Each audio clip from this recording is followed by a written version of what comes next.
Olá, irmãos. Nesse trimestre nós vamos estar abordando o tema os 10 mandamentos para os dias atuais. A nossa revista é a revista Palavra e Vida, da Convenção Batista Brasileira. Hoje nós vamos falar sobre a lição 2, com o tema Relacionamento Perigoso. E nós vamos estar falando sobre o primeiro mandamento hoje, que é: não terás outros deuses diante de mim. O nosso texto básico é Êxodo 20, de 1 a 3. Então eu vou começar lendo com vocês essa passagem de Êxodo, que é Êxodo 20, de 1 a 3. E Deus falou todas essas palavras: eu sou o Senhor, o teu Deus, que te tirou do Egito, da terra da escravidão. Não terás outros deuses diante de mim. Então Deus aqui, ele queria ser o único Deus do povo de Israel. Por quê? Porque Deus tinha libertado o povo do Egito, sendo que o Egito é um lugar onde eles adoravam vários deuses. E Deus tinha libertado eles deste lugar.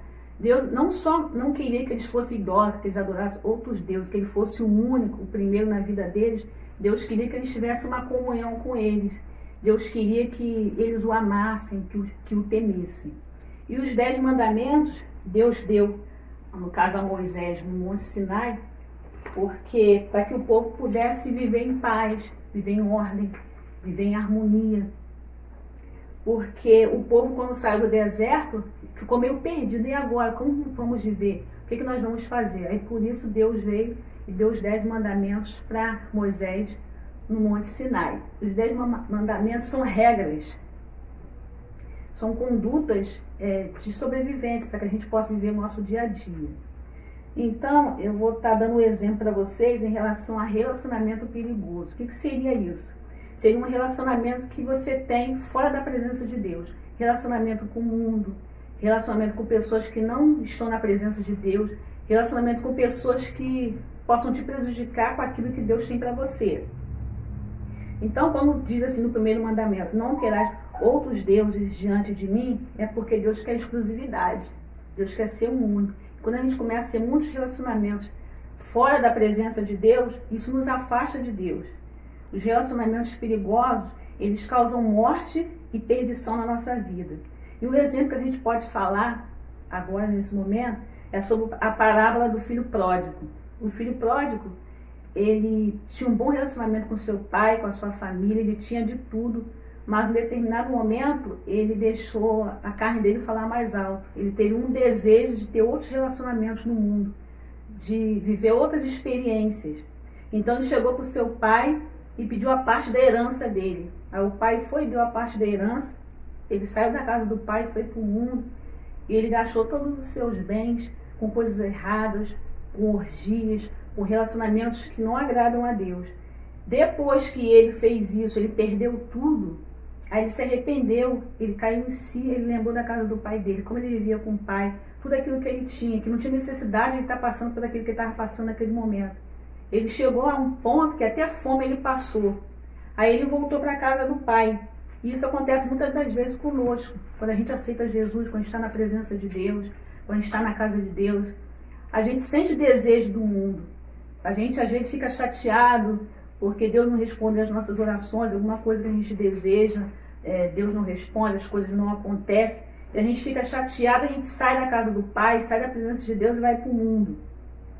Só que aqui, como diz na lição, fala que ao voltar para casa, o filho pródigo trazia no corpo e na alma as humilhações dos relacionamentos ocasionados pelo mundo. Então o que acontece? Quando a gente sai da presença de Deus e a gente volta muito pior de quando a gente entrou. Então a gente tem que começar tudo de novo. Foi o que aconteceu com o filho pródigo. E essa advertência dos relacionamentos perigosos, a intenção é nos advertir do perigo que existe em nos relacionarmos com quem quer que seja diferente dele. Quão grande é o risco de entregar nossa fidelidade e dedicação a deuses que na verdade nunca existiram.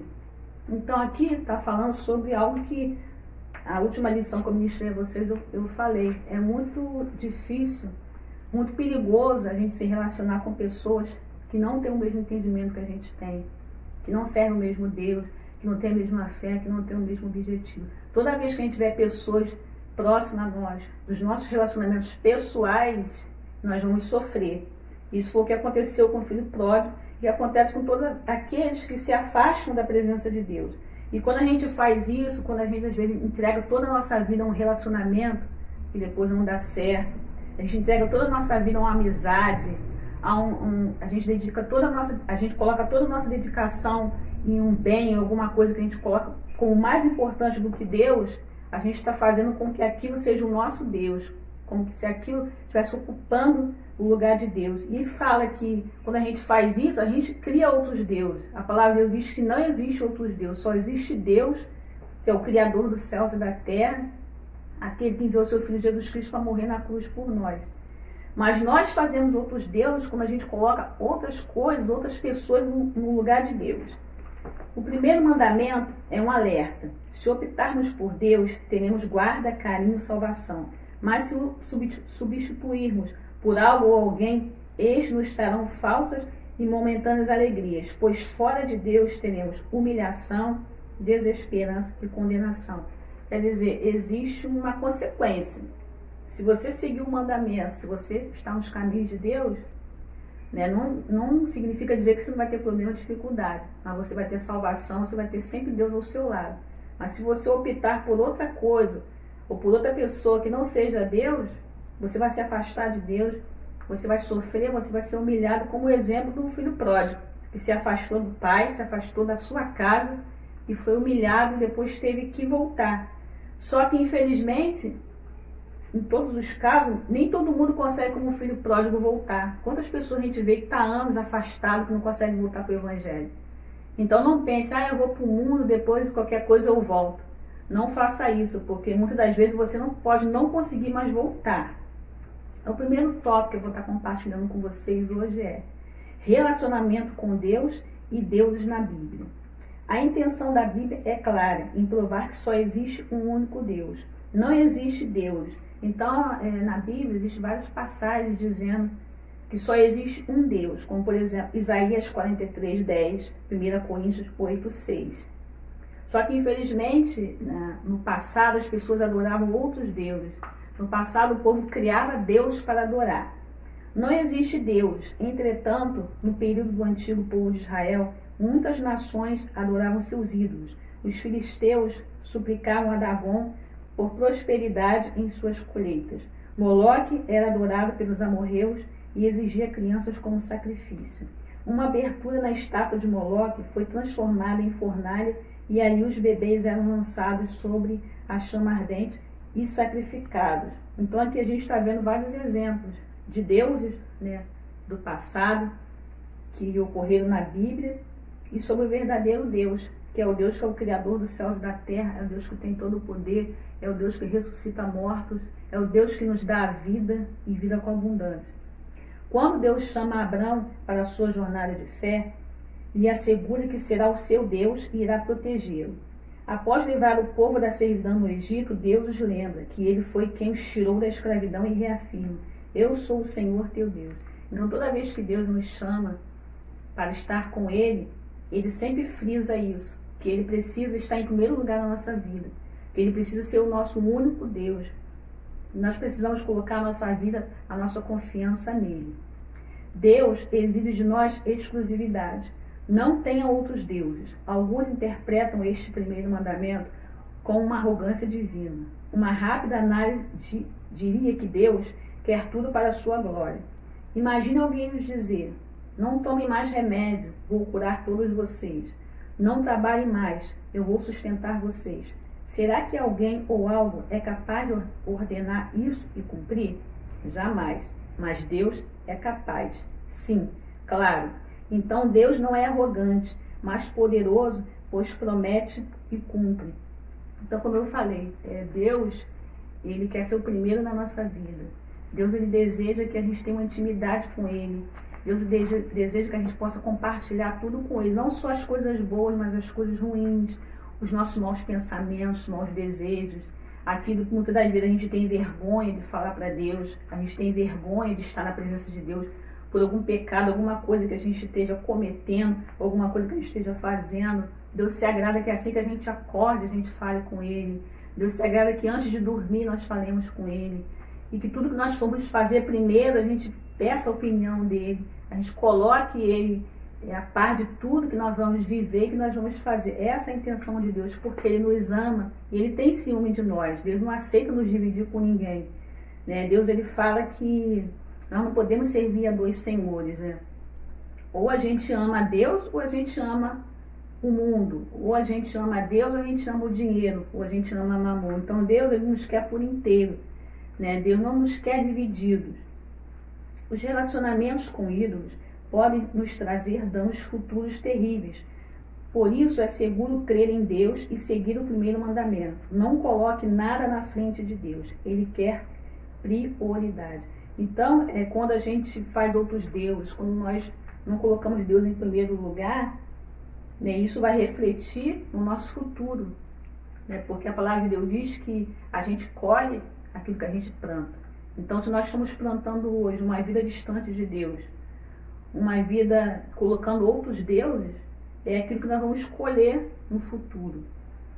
O segundo tópico que eu vou estar compartilhando com vocês agora é relacionamento com deuses no passado e nos dias atuais.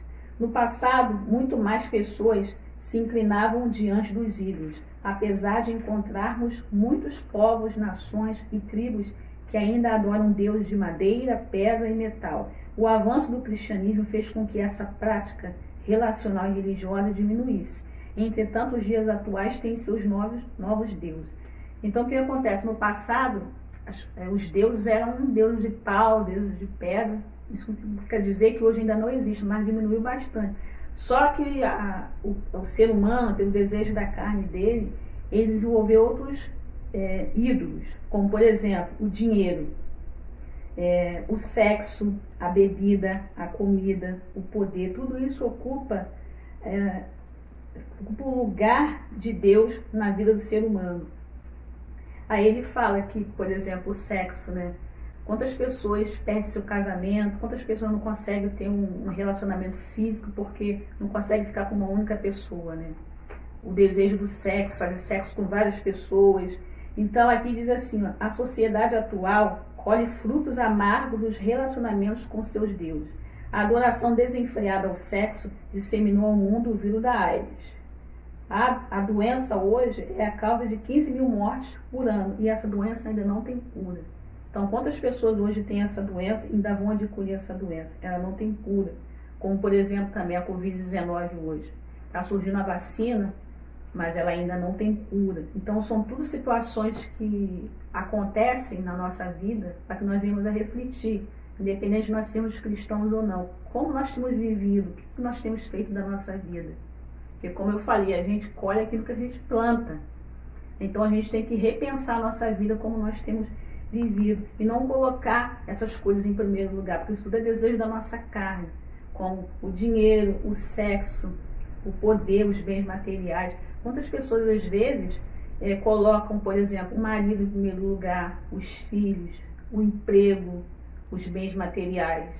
Quantas pessoas matam por dinheiro, né? Quer dizer, tem um amor ao dinheiro, tem amor a tudo menos a Deus. Aí ele fala assim na revista, a sociedade atual precisa urgentemente abandonar a adoração a seus ídolos, que não são apenas de pedra, madeira e bronze, mas de escravidão ao dinheiro, sexo e poder, e conceder soberania a Deus em sua vida e atitude. Então existem os dois ídolos, os ídolos feitos de pedra, de madeira, feito pelo homem, e os ídolos feitos pelo desejo da carne do homem, que é de adquirir as coisas do mundo, né? Colocar as coisas do mundo em primeiro lugar.